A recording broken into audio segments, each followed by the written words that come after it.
голем проблем е да се живее со во оваа ситуација, во оваа состојба, затоа што цело време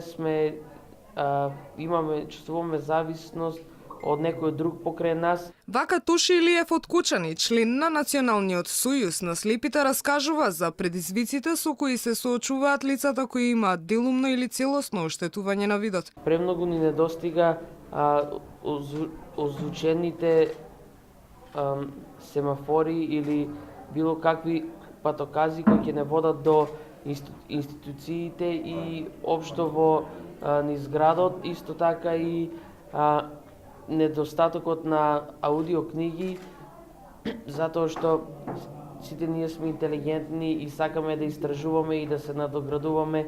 Изградба на дом за стари и изнемоштени слепи лица и на Национален центар за рехабилитација каде ќе можат постојано да престојуваат, да учат занимања, брајово писмо, компјутери, говорни програми, јазици. Ова се само дел од барањата на слепите и слабовидните лица во Македонија. Слепите и слабовидните лица во Република Македонија, како лица со најтешка категорија на инвалидност, во секојдневниот живот се соочуваат со безброј проблеми, секојдневни проблеми.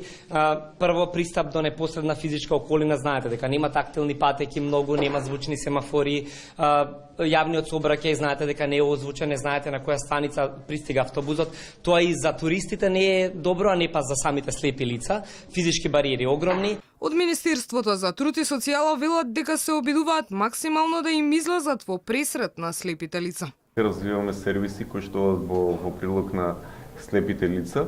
Еден од сервисите е и персоналната асистенција која што возможува на лицата со тешка и најтешка попречност да имаат право на персонален асистент кој што ќе им помага во секојдневниот живот. Преку општински и меѓуопштински здруженија, членови на Националниот сојуз им помагаат на повеќе од 2500 слепи и слабовидни лица од целата држава.